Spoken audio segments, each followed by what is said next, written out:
युग खुद ही अंदर की तरफ चल कर आ रहा था और जिस तरह से वो चल रहा था, अविराज उसे घूरते हुए कहते हैं, ये क्या कर रहे हो तुम?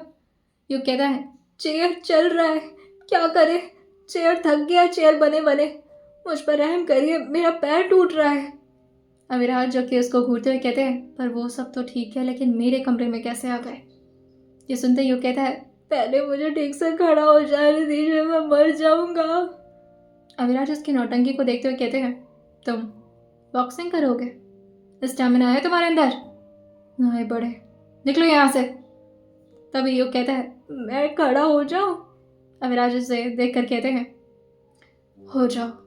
जैसे ही वो खड़ा हुआ था, वो काफी तेज से आवाज में लगातार चिल्लाया जा रहा था, अरे मोरे भैया, मुझसे खड़ा नहीं हो रहा, आप कर दो। और फिर वो अपने हाथों को ऊपर की तरफ बढ़ा करके अविराज की तरफ उम्मीद भरी नजर से देख रहा था। अविराज उसके हाथ को तो पकड़ लिया था और युग को लगता है कि अब वाकई उसके भाई उसके साथ है तो क्या टेंशन है। उसने भी अपने पैरों से अपना सहारा ऑलमोस्ट छोड़ दिया था और जैसे ही अभी अविराज के भरोसे वो खड़ा हो पाता, अविराज ने भी झटके से उसके हाथ को छोड़ दिया था, जिससे वो धड़ाम से जाकर के नीचे की तरफ गिरता है। और जैसे ही अविराज ने ऐसा किया था, वो बड़े मासूमियत से अविराज की तरफ घूरते हुए कहता है, ये क्या किया आपने भाई? भाई को धोखा दे दिया, आखिर क्यों? अविराज उसके और ज्यादा ड्रामा को बर्दाश्त नहीं कर सकते थे और उसे बाहर जाने का इशारा करते हुए कहते हैं, अभी के अभी निकलो यहाँ से। नौटंकी बाज, पूरा घर ही ड्रामेटिक है मेरा। और बाकी लोग को भी बोल दो कि वो सब उठ जाए और अपने अपने कमरे में जाए। और हाँ, नेक्स्ट टाइम से कोई ऐसी वैसी हरकतें की ना तुम लोगों ने, तो याद रखना पूरा दिन तुम लोग को पनिशमेंट मिलेगी। युग कहता है, मैं तो कुछ नहीं करूँगा, मैं कुछ नहीं करूँगा, भूल जाऊँगा आपको हमेशा हमेशा के लिए, कभी बात भी नहीं करूँगा आपके बारे में। और ये बोलकर वो जल्दी से अपने कमरे की तरफ भाग जाता है, लेकिन उसके साथ ही उसने बता भी दिया था सबको, उठ जाओ ओए मुर्गे, उठ जाओ, और तुम भी चलो चलो अपने अपने कमरे में। और हाँ, अब भाई से कोई पंगा नहीं लेगा, वरना भाई दिन भर पनिशमेंट देंगे, ऐसा बोला उन्होंने। दरवाज़ा बंद करते हुए जैसे अभी वो त्रिशा की तरफ मुड़े थे, वो देखते हैं कि अब ये लड़की टीवी को बंद कर चुकी है और अपनी बुक को लेकर बैठ गई है, और वो भी काफ़ी डरे सहमे तरीके से दोबारा बुक पढ़ने लगी थी। ये देखते थे अचानक से उसके बुक उसके हाथ से छीनते हुए कहते हैं, मैंने मना किया था ना तुम्हें पढ़ाई नहीं करनी है। त्रिशा कहती है, आप भी मुझे पनिशमेंट देंगे और मुझसे तो ये सब नहीं हो पाता, मैं नहीं बन पाऊंगी चेयर। राज उसके होठों की तरफ घूरते हुए कहते हैं, तुम अपनी जीप दे रही हो या नहीं मुझे, वरना चेयर नहीं, तुम्हें तो मैं क्या बनाऊंगा, क्या बना सकता हूँ तुम्हें। तभी त्रिशा कहती है, टेबल। अविराज उसे कहते हैं, वाह नाइस आइडिया, वैसे मैं तुम्हें टेबल नहीं कंपास बनाऊंगा। ये सुनते त्रिशा कहती है कंपास कैसे बनता है? अविराज उसे कहते हैं, बताऊँ मैं तुम्हें?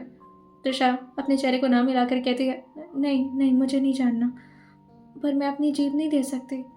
अविराज उसकी तरफ और ज़्यादा क्लोज आते हुए कहते हैं, शादी को काफ़ी टाइम हो गया हमारे, हमने एक किस भी नहीं किया त्रिशा, कमाल थोड़ी रहम तो दिखाओ, चाय बनाई तुम्हारे लिए। तभी त्रिशा कहती है, अगली बार खाना बनाएंगे तो कुछ और मांग लिए फिर। अविराज उसके बातों को सुनकर कहते हैं, नॉटी नॉटी, क्या मांग सकता हूँ मैं तुमसे, तुम्हारे जीभ के अलावा? ये सुनते त्रिशा कहती है, पता नहीं और क्या क्या मांग सकते हैं आप, क्या भरोसा है आपका। अब मुझे आपकी कोई मदद नहीं चाहिए, आप प्लीज़ चाहिए। तभी अविराज धीरे से उसके गालों पर अपने होठ को रखते हुए धीरे से उसे किस करते हुए कहते हैं, कोई बात नहीं, अगर आपकी जीभ ना सही तो आपका गाल ही सही, इसी से काम चला लेंगे और इस पर तो हक है मेरा। खबरदार जो मुझे मना किया तो। मैं ठंडा दूध लेकर आता हूँ तुम्हारे लिए, उससे तुम्हारी जीभ की जलन कम हो जाएगी। और ये बोलकर अब वो एक स्टाफ से ठंडा दूध मंगवा लिए थे, जो कि केसर वाला दूध था, ताकि त्रिशा के अंदर जितने भी वीकनेस है थोड़े बहुत तो कम से कम रिकवर हो पाए, क्योंकि ये लड़की सिर्फ कचरा ही तो खाती थी, उसे न्यूट्रिएंट वाला फूड तो ऐसा लगता था जैसे कि जहर हो। जैसे ही दूध उसके सामने रखा था, वो एकदम से मुंह बनाते हुए कहती है, पीना पड़ेगा। अविराज उसे कहते हैं, तो तुम्हें क्या लगता है देखने से काम चल जाएगा, चलो फटाफट से पियो, और दूध पीना हेल्थ के लिए बहुत अच्छा होता है। त्रिशा घूट घूट करके एक एक सिप ले रही थी दूध का, लेकिन मुंह बनाए हुए, क्योंकि अविराज जो कि अपने काम को करते करते त्रिशा को भी घूर रहे थे, और उन्हें पता था अगर उन्होंने अपने कमरे से बाहर कदम भी रखा तो ये लड़की कुछ ना कुछ तो कर ही देगी दूध के साथ, लेकिन वो पिएगी नहीं। उन्हें पता था अपनी बदमाश बीवी के बारे में अच्छे से। अभी अविराज अपने काम को कर ही रहे थे और साथ ही तृषा की तरफ भी उनका ध्यान था, लेकिन तभी उनके फ़ोन पर दानिश का कॉल आ जाता है काफ़ी वक्त बाद। और ये दानिश का ही नहीं बल्कि कॉन्फ्रेंस कॉल था जिस पर विक्रांत भी था। जैसे फ़ोन उठा था तभी एक तरफ से दानिश और दूसरी तरफ से विक्रांत दोनों एक साथ ही बात करने लगे थे, जिससे अविराज उन दोनों को शट अप करते हुए कहते हैं, एक लोग बात करेंगे पहले, ऐसे दोनों में आपस में पहले खिचड़ी पका लो, उसके बाद से मुझसे बात करना। तभी इस बात पर विक्रांत कहता है, सॉरी सर, वो मैं बोलता हूँ। दानिश भी कहता है, हाँ हाँ भाई तू ही बता, क्या हुआ अभी अभी, जल्दी बता सर को। अविराज कहते हैं, क्या बात है, सब ठीक है विक्रांत? विक्रांत कहता है, सर वो लड़की सर, वानिका सर वो। अविराज उसे कहते हैं, क्या हुआ सर, वो ठीक है ना?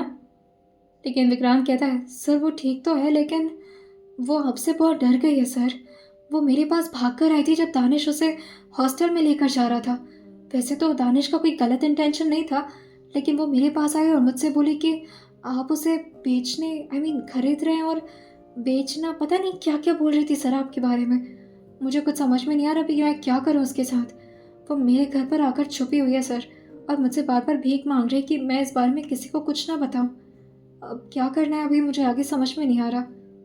ये सुनते ही दानिश कहता है, अरे मैं तो कह रहा हूँ ज़बरदस्ती करो उसके साथ और ले जाकर के उसे हॉस्टल में रखो, अपने घर क्यों रखोगे? तुम्हारे घर पर तो रिस्क हो सकता है उससे। अविराज जो कि दानिश को रोकते हुए कहते हैं, नहीं ऐसा कुछ नहीं करोगे। अगर उसका मन है कि वो विक्रांत के साथ रुकेगी तो उसे रुकने दो। विक्रांत, उसका ख्याल रखना अपनी बहन की तरह। ये सुनते से ही विक्रांत को सुनाई दिया था, तभी जोर जोर से दानिश खांसते हुए कहता है, हाँ विक्रांत, भाई की तरह ही रखना उसे अपने साथ, अपनी बहन की तरह। ये सुनते विक्रांत कहता है, सुनाई दिया है मुझे दानिश, तुम्हें इसमें कोई हेल्प करने की ज़रूरत नहीं है मेरी, दोबारा रिपीट मत करो। ओके सर, मैं उसका ख्याल रखूँगा। और इस बारे में तुमने मुझसे बात की है, उसे कोई आइडिया नहीं लगना चाहिए, और अगर वो डर कर रहेगी तो फिर मेरे फ़ायदा क्या उसको बचाने का। उसको इतना कंफर्टेबल करो कि वो तुम्हारी बात माने और अपनी मर्ज़ी से हॉस्टल जाए, तब तक उसका ध्यान रखना। और ये बोलकर उन्होंने फ़ोन कट कर दिया था और वो सोच रहे थे अभी राजनाथ के बारे में कि उन्हें क्या करना है। राजनाथ से उन्होंने प्रॉपर्टी दे करके उनकी लड़की का तो डील फाइनल कर लिया था, लेकिन उनकी लड़की अभी भी अविराज पर भरोसा नहीं कर पा रही थी, क्योंकि उसे लग रहा था कि अविराज भी उनके डैड की तरह ही हैं, जो कि लड़कियों को गलत तरीके से यूज़ करते हैं। वहीं तृषा अपने ग्लास के पूरे दूध को ख़त्म कर चुके थे और अविनाश की तरफ उसे दिखाते हुए कहती है, हो गया, मेरा पेट भर गया, बहुत दर्द हो रहा है, देखिए मैंने पूरा फिनिश कर लिया। अविनाश उसे बच्चों की तरह यूँ अपना ग्लास दिखाते हुए हल्का सा मुस्कुरा दिए थे, लेकिन उसकी हरकतें वाकई इतनी ज़्यादा बचकानी क्यों होती थी? हाँ, अगर ये हरकतें कोई और करता तो अविनाश को गुस्सा आता, जैसे कि नूर, युग और वीर। जब भी वो बचपना वाली हरकत करते थे अविनाश को चिढ़ होती थी, लेकिन तृषा हमेशा उनके लिए उनके सारे ऑरा के एक्सेप्शन बन जाया करती थी। जो भी हरकतें उन्हें दूसरों की पसंद नहीं आती थी, वही हरकतें तृषा की हमेशा उन्हें अपनी तरफ अट्रैक्ट करती थी। जिस तरह से तृषा अपने ग्लास का दूध दिखा रही थी, जो कि उसने पूरी तरह से चट कर लिया था अविनाश के गुस्से के डर से।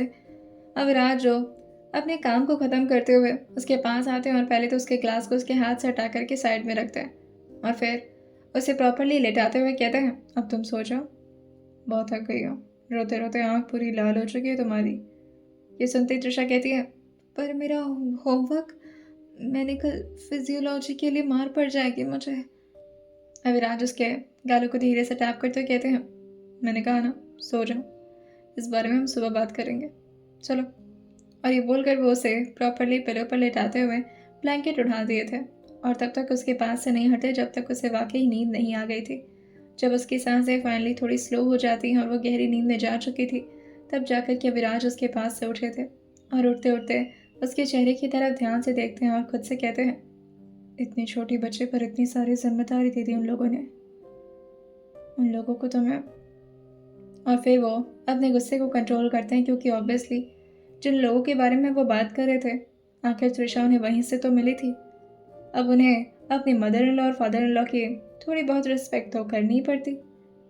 अब वो जा चुके थे अपने काम के लिए। अविनाश जो कि तृषा के बैग को अपने हाथ में लेते हैं और फिर वो स्टडी में जा चुके थे।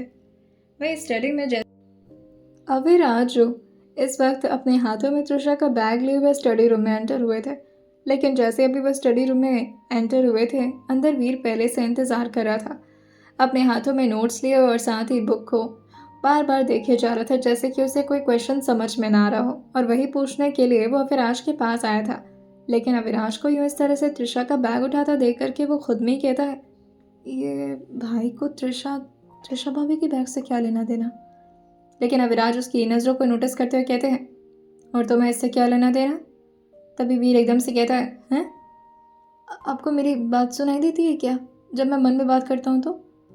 अविराज उसकी फालतू बकवास को और ज़्यादा तो नहीं सुनने वाले थे, जिससे वो तुरंत ही उसके क्वेश्चन को सॉल्व करवाते हैं और उसे यहाँ से रफा दफा कर दिए थे। और अब फाइनली वो त्रिशा के बैग को खोलते हैं, जिसमें उन्होंने नोटिस किया था, व्हाट द हेल, ये सब क्या है। त्रिशा ने अपने बैग को डस्टबिन बना रखा था। सारे चिप्स के, उसके साथ चॉकलेट्स के, बिस्किट के सारे रैपर्स उसने अपने बैग में भर रखे थे। कहाँ अविराज, जो कि इतना ज़्यादा खुद को क्लीन और साथ ही आसपास की चीज़ों को भी बहुत ही ज़्यादा नीट और क्लीन ही एक्सपेक्ट करते थे, और यहाँ उनकी ही बीवी का बैग पूरी तरह से कचरा बना हुआ है।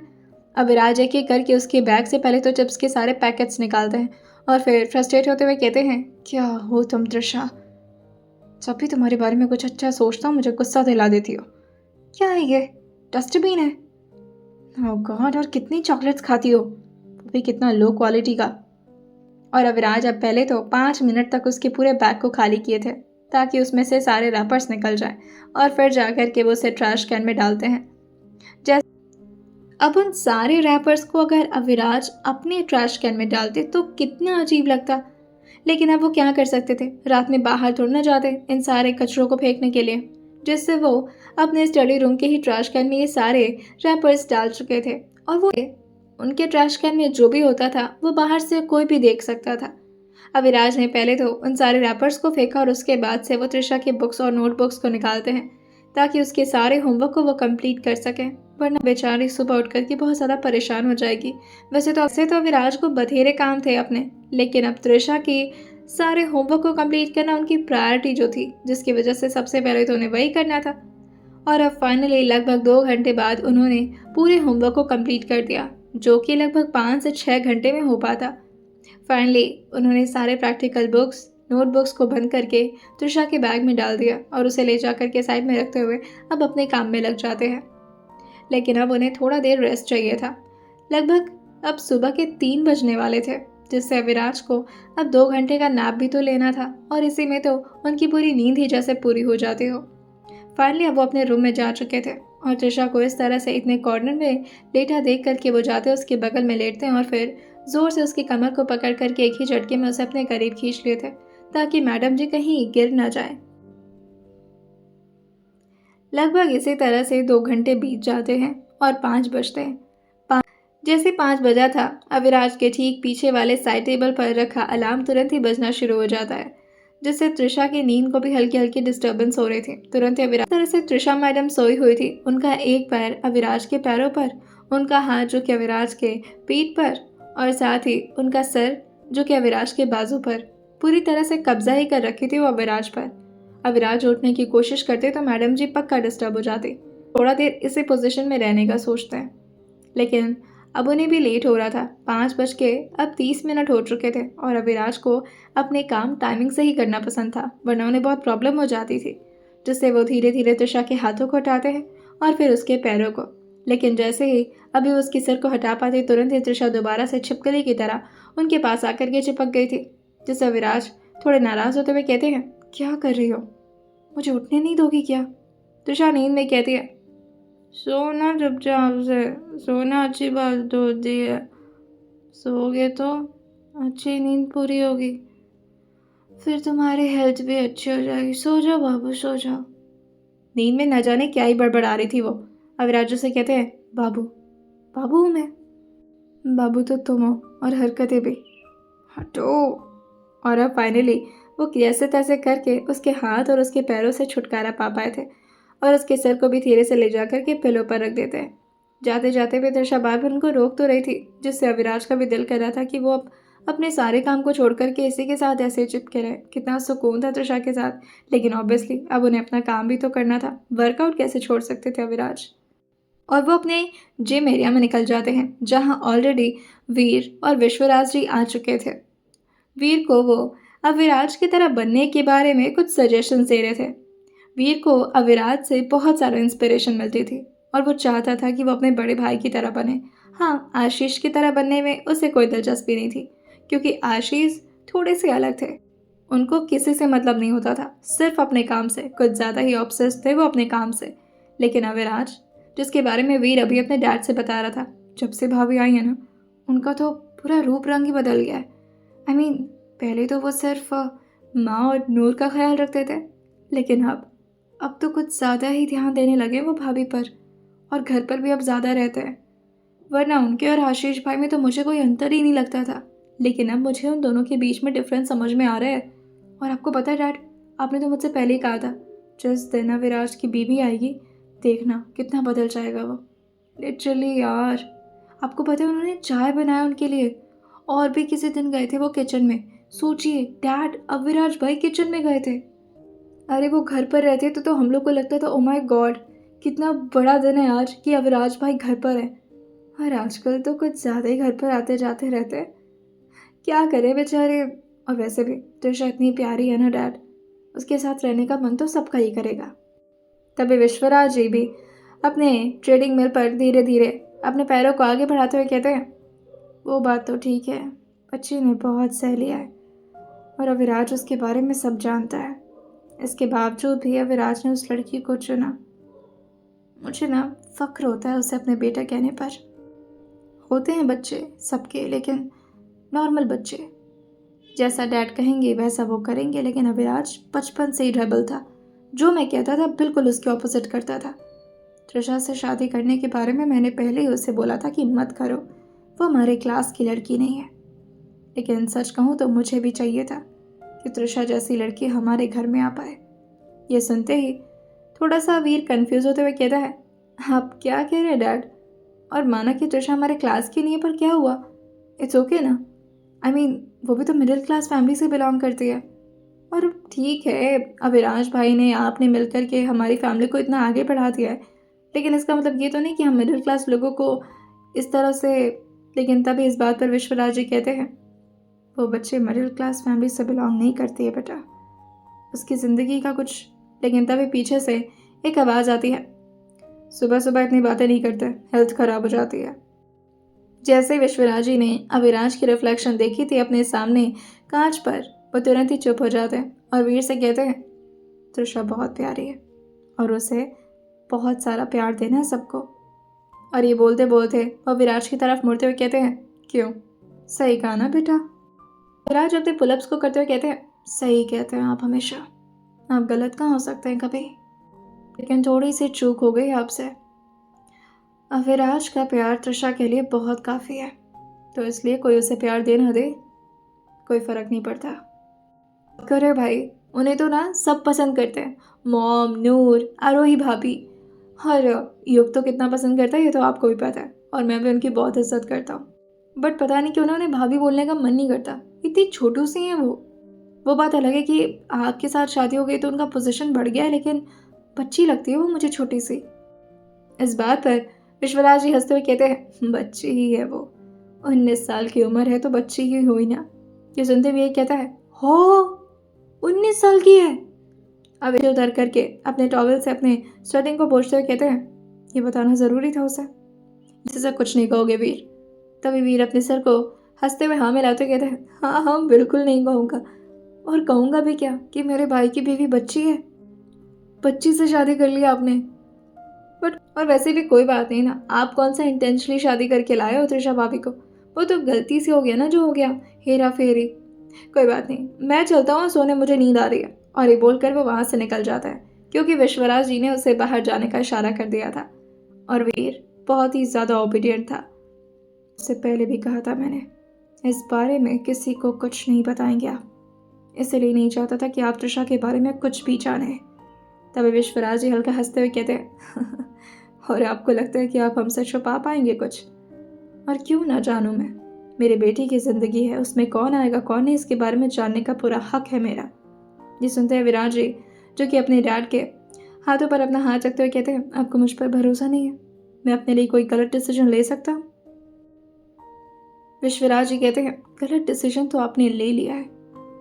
मुझे नहीं पता कि आपको उस लड़की से ऐसी भी कौन सी अट्रैक्शन हो गई थी जो आप इतने अच्छे खासे फैमिली को ठुकरा करके उस लड़की से शादी कर ली है। हाँ, उन लोगों ने छुपाने की बहुत कोशिश की कि वो लोग कैसे जगह से बिलोंग करते हैं, वो लोग किस कैटेगरी में आते हैं, लेकिन आपको तो सब कुछ बता दिया था ना हमने। अविनाश जी जो अपने डैड के हाथ से पहले तो अपना हाथ छुड़ाते हैं और फिर जाकर के एक बेंच पर बैठते हुए कहते हैं, डैड, मैंने उसके क्लास से शादी नहीं की है। मुझे कोई फ़र्क नहीं पड़ता कि उसके फैमिली बैकग्राउंड कैसा है।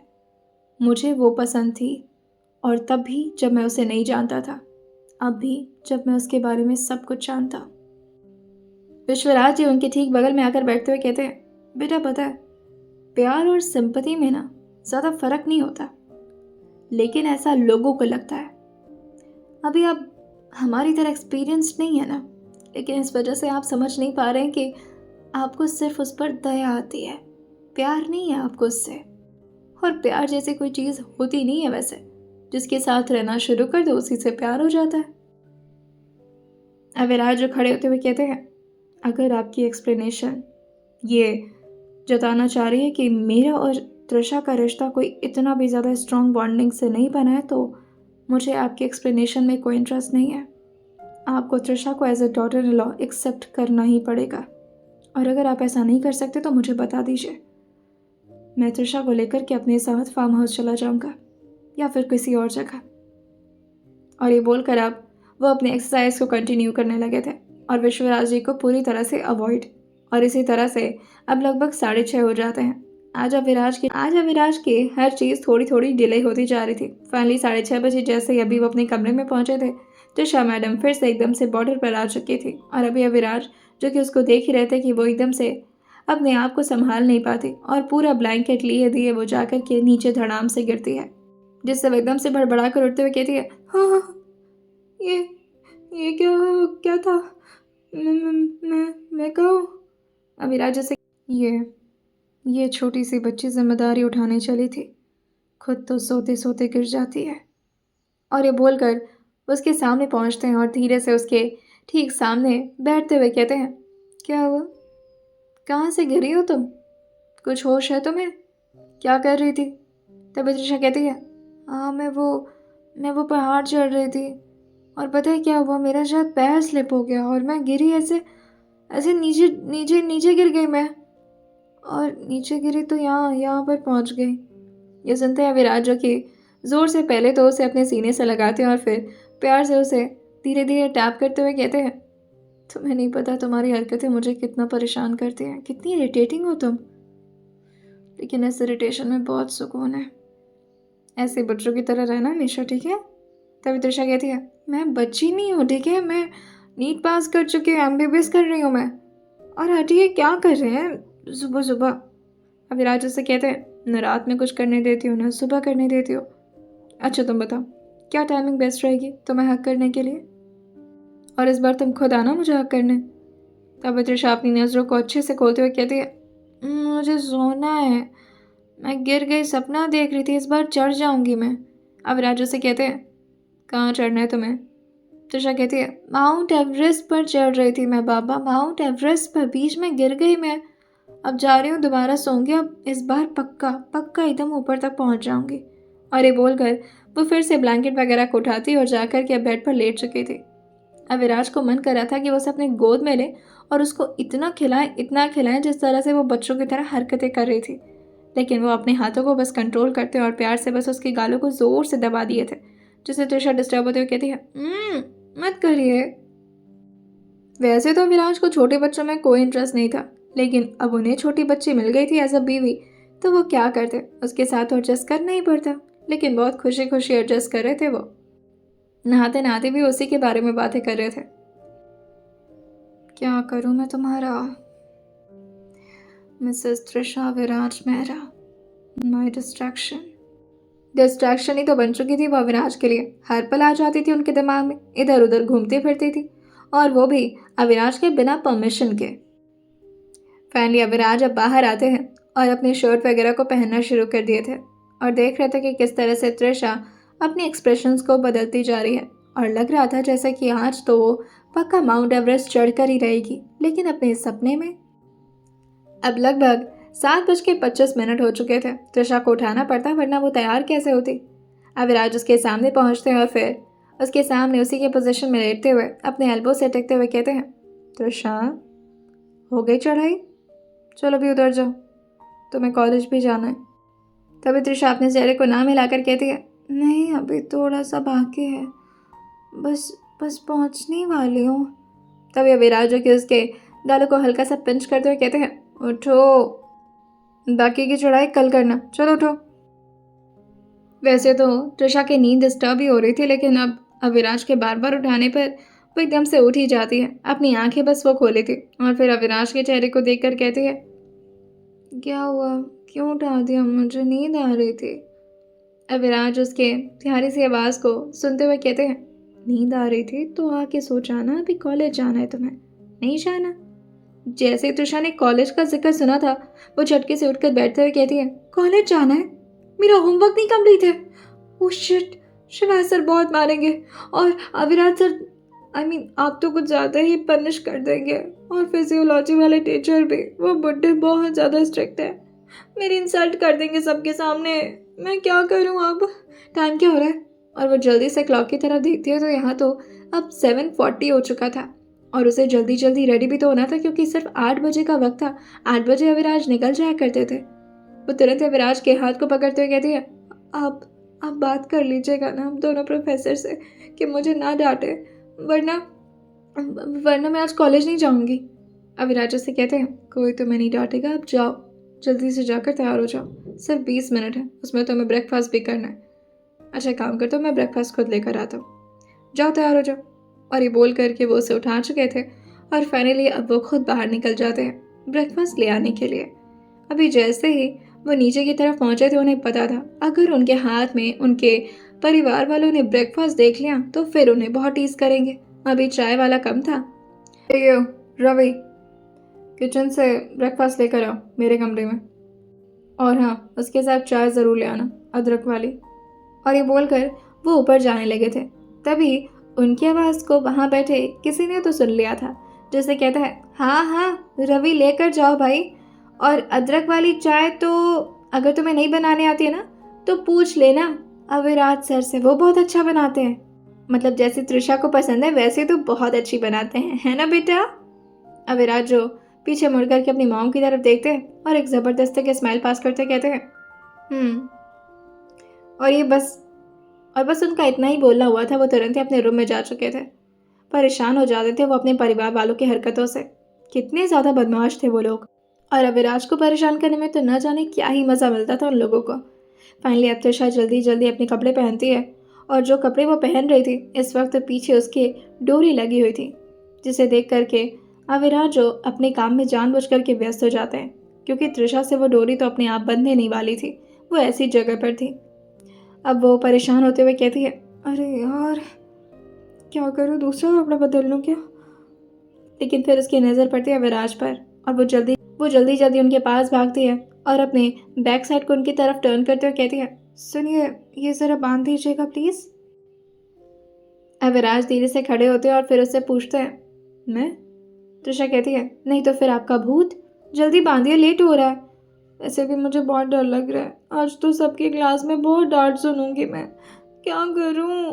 अविराज से कहते हैं, कुछ मत करो, हाँ बस एक किस कर देना मुझे।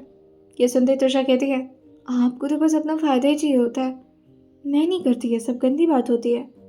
अविराज से कहते हैं, कोई गंदी बात नहीं होती है, और बस गाल पे तो मांग रहा हूँ, दो कि या फिर मैं नहीं बांधूंगा फिर। तभी त्रिशा कहती है, भाव मत खाइए, बांध दीजिए ना, वरना मैं किसी और से। लेकिन तभी बाहर से दरवाज़ा नॉक हुआ था, जिससे त्रिशा कहती है, कौन आ गया, कम इन। उसने जैसे कम इन बोला था, रवि नाम का वह स्टाफ जो कि अंदर अपने हाथ में ट्रे लेकर के आ रहा था और धीरे से उसे रखते हुए कहता है, सो योर ब्रेकफास्ट और अदरक वाली चाय भी है सर। तभी त्रिशा कहती है, अगर आपने नहीं बांधा ना ये डोरी तो मैं उससे बनवा लूँगी। जैसे विराज ने यह सुना था वो त्रिशा की तरफ घूरते हुए कहते हैं, अच्छा ठीक है फिर ज़रा ट्राई कर लो। और ये बोल करके वो अब सोफा पर बैठ चुके थे और देखने वाले थे कि आखिर आगे क्या करने वाली है त्रिशा। तभी त्रिशा कहती है, हे शिश, आपका नाम क्या है? वो आदमी धीरे से अपने सिर को झुकाते हुए कहता है, रवि नाम है मैम मेरा, क्या मैं आपकी कोई हेल्प कर सकता हूँ? तभी त्रिशा कहती है, हाँ ये ज़रा डोर बांध देना। और जैसे ही वो पीछे की तरफ अभी घूमी थी और अपने बालों को आगे की थी, वो रवि नाम का स्टाफ तुरंत ही पीछे की तरफ घूम जाता है। यानी उसने तो अपना मुंह ही दीवार की तरफ कर लिया था। और फिर जल्दी से कहता है, I am so sorry ma'am, मैं ये हेल्प नहीं कर सकता, समय आई गो। अविराज से कहते हैं, नहीं नहीं थोड़ी देर रुको। क्या करने वाली थी त्रिशा तुम? और तभी त्रिशा जैसे ही उस स्टाफ की तरफ देखी थी, वो स्टाफ ने तो अपना चेहरा ही घुमा लिया था। और ये देख करके वो विराज की तरफ वो घूरते हुए कहती है, आपकी स्टाफ ना आप ही की तरह निकम्मे, कोई काम नहीं करना चाहते, जाओ कोई काम नहीं है। तभी अविराज उसके हाथों को अचानक से पकड़ते हैं और उसे झटके से ऐसे बिठाए थे कि वो जाकर के ऑलमोस्ट उनकी गोद पे ही गिर गई थी। तभी वो तुरंत ही उठ पाती, उससे पहले अविराज उसके कमर पर हाथ रखते हुए कहते हैं, किसी की मजाल नहीं है जो तुम्हें देख सके। स्टाफ थर थर कांपते हैं, अविराज की बीवी हो तुम, किसी को मरना है जो तुम्हें हाथ लगाएगा। ये सुनते हुए त्रिशा एकदम से शांत पड़ गई थी और उसके चेहरे पर जो हल्की हल्की स्माइल आ रही थी उसे वो छुपाने की तो बेहद कोशिश कर रही थी, लेकिन अविराज ने उसे नोटिस कर लिया था। और तभी उसके गाल के पास आकर के धीरे धीरे अपने गालों को रब करते हुए कहते हैं, तुम्हारा हर काम सिर्फ तुम्हारा हस्बैंड करेगा, कोई और नहीं, समझ में आई बात? त्रिशा बस हल्का सा अपने सर को हाँ मिलाई थी और फिर कहती है, आप इतने फेमस प्रोफेसर हैं कि आपकी वाइफ को कोई हाथ तक नहीं लगा सकता, आखिर ऐसा क्यों? अब अविराज ने उसे ये तो नहीं बताया था कि वो सिर्फ प्रोफेसर तो दुनिया को दिखाने के लिए हैं, उनका असल काम तो कुछ और ही था। लेकिन अगर वो ये बात गलती से भी त्रिशा मैडम को बता देते तो त्रिशा कितना ज़्यादा परेशान हो जाती और कितना ज़्यादा डर जाती। ऑब्वियसली अब अविराज ये थोड़ी ना चाहते थे जिससे वो इस बात को ही अपने सर को हाँ में हिलाकर कहते हैं, हाँ मैं काफ़ी फेमस प्रोफेसर हूँ, सो मेरी वाइफ को कोई भी हाथ नहीं लगा सकता, समझी? तभी त्रिशा कहती है, समझ गई, अब आप प्लीज़ मेरा वो डोरी बांध देंगे, मेरा लेट हो रहा है। जैसे वो अभी खड़ी हुई थी, अविराज भी उसके साथ खड़े हो जाते और जैसे ही उन्होंने डोर खींची थी, उसका ये कुर्ती कुछ ज़्यादा ही अब टाइट हो गया था, जिससे वो अपनाते हुए कहती है, नहीं इतना भी ज़ोर से नहीं, मुझे सांस नहीं आ रही है। अविराज उसे हल्का हल्का ढीला करते हुए कहते हैं, इतना चलेगा? त्रिशा कहती है, इतना ठीक है। अपने हाथ से ब्रेकफास्ट कराना, त्रिशा के बैग को पैक करना और इवन बैग को भी अपने हाथ में ही रखना। त्रिशा अपने एक हाथ में त्रिशा की कलाई और दूसरे हाथ में त्रिशा का बैग। वही उनके स्टाफ्स जो कि उनके बाकी के सामान को लेकर पीछे पीछे आ रहे थे। और जैसे ही सारे लोग अविराज को इस तरह से त्रिशा का हाथ पकड़ा हुआ देखते हैं, सबके सब अपने अपने खांसी को कंट्रोल ही नहीं कर पाते और सबके सब खांसना ही शुरू कर दिए थे। अविराज को अच्छे से पता था कि ये सब क्यों हो रहा है। त्रिशा कहती है, मैं सबसे मिला हूँ एक बार, पैर भी छूना है पापा जी का, मम्मी जी का भी। अविराज ने भी उसका हाथ छोड़ दिया था और वो बस वेट कर रहे थे कि आखिर कब आएंगी उनकी बीवी जी और कितना लेट करवाई जा रही है वो सबसे पहले जाकर के पापा जी का पैर छूती है, फिर अर्चना जी का, और फिर सबसे गले वगैरह मिलते हुए वहाँ से सबको बाय करके वो निकल गई थी। लेकिन पूरे गाड़ी भर में उसकी टेंशन्स के बैठ करके किस्से सुने जा रहे थे अविराज। मुझे बहुत डर लग रहा है, क्या करूं? मेरे प्रोफेसर बहुत मारते थे, आई मीन मेरे टीचर, जब मैं छोटी थी और मैं होमवर्क नहीं करती थी तो। मुझे मार तो नहीं पड़ेगी ना? सबके सामने इंसल्ट होगी, सब बच्चे हंसेंगे। ओह गॉड, क्या करूं? लेकिन उसकी बातें इतनी ज़्यादा क्यूट थी कि अविराज को मन ही नहीं कर रहा था बताने का कि उसका तो सारा होमवर्क पहले से कंप्लीट है। तभी अविराज के फ़ोन पर किसी का कॉल आ जाता है, जिसे अविराज अपने ब्लूटूथ से कनेक्ट करते हुए रिसीव कर लिए थे। दूसरी तरफ से जो बातें बोली जा रही थी, अविराज अगर उसको थोड़ा भी रिपीट करते तो त्रिशा को प्रॉब्लम हो जाती। जैसे तरफ से किसी को जान से मारने की बात चल रही थी। बार बार आकर के हमारे काम में दखलंदाजी दे रहा है। सर हमने बहुत बार छूट दे दी है, आप एक बार ऑर्डर दीजिए बस। शिवाय सर से पूछा तो आप तो जानते हैं कि वो कितना सॉफ्ट हार्टेड है। उन्होंने इस बारे में कुछ भी नहीं बोला और बस इतना बोला कि आप अविराज सर से पूछ लो। अब बताइए सर क्या करना है उसका? अविराज जो गाड़ी को ड्राइव करते हुए कहते हैं, तो जो सोच रहा वही कर दो। तभी विक्रांत कहता है, सर क्या कर दूं सर, छोड़ दूं या मार दूं? अविराज कहते हैं, तुम्हें लगता है कि इस हरकत के बाद भी मैं उसे छोड़ने वाला हूँ? तभी विक्रांत आगे बताता है, सर और आपको तो पता है पिछली बार अगर मैं सही वक्त पर नहीं पहुँचता ना तो उस लड़की के साथ क्या करने वाला था वो। लेकिन आप जैसा बोलो सर, मैं अपने गुस्से को कंट्रोल कर लूँगा। अविराज कहते हैं, गुस्से को कंट्रोल करना गलत होता है। जो कर रहे हो सही कर रहे हो, मुझे नहीं चाहिए वो इंसान। तभी विक्रांत एक और बार पूछता है, तो मतलब मार देना है सर? अब अविराज कैसे बोलते कि मार ही दो। क्योंकि उनके बगल में तृषा बैठी हुई थी, जो कि अपने नील्स को एक दूसरे के साथ लड़ाई भिड़ाई जा रही थी और इसी तरह से टाइम पास कर रही थी। अविराज कहते हैं, मार दो। उन्होंने धीरे बोला था, लेकिन आवाज़ गाड़ी में इधर उधर गूंज ही जाती थी और तृषा भी एकदम से शांत थी और गाड़ी का माहौल भी, जिससे यह आवाज़ भी तृषा के कानों में पड़ ही जाती है। तभी अविराज जैसे फ़ोन कट किए थे, तृषा धीरे से कहती है, क्या बोल रहे थे आप? क्या करने वाले हैं? अब क्या, किसको बोल रहे थे मार दो? अविराज जो गाड़ी ड्राइव करते कहते हैं, क्या सुन लिया तुमने? मैं तो उसे बोला कि अम, हम मैंने उसे बोला कि एक अच्छा बंदा है वो, उसने बहुत अच्छा काम किया, तो मैंने बोला कि उसे कार दे दो। मारने की बात क्यों करूँगा मैं? तभी तृषा कहती है, ओह आप किसी को कार दे रहे हैं, मतलब आप अपने स्टूडेंट्स को कार भी देते हैं अगर वो अच्छे से पढ़ाई करे तो? ये सुनकर अविनाश कहते हैं, उसका फर्स्ट रैंक आया था तो मैंने बोला कि ठीक है मैं उसे कार गिफ्ट कर देता हूँ, है ना? सही किया ना? तृषा कहती है, हाँ बहुत अच्छा किया। अगर मैं फर्स्ट रैंक आऊँगी तो आप मुझे भी कार गिफ्ट करेंगे? अविराज तृषा जैसे ही सुनी थी वो खुश होते हुए कहती है, इसका मतलब तो मैं भी फर्स्ट रैंक आ सकती हूँ, और जैसे मैं फर्स्ट रैंक आऊँगी आप मुझे कार गिफ्ट करेंगे, है ना? अविराज उसे बस अपने सर को हाँ मिला करके जवाब दे दिए थे। क्या बोलते वो कि वो तो किसी की मौत की प्लानिंग कर रहे थे। आइए जानते हैं आने वाले एपिसोड में क्या होने वाला है और सुनते रहिए replace pride of double professor सिर्फ और सिर्फ स्टोरी विद सौम्य के साथ।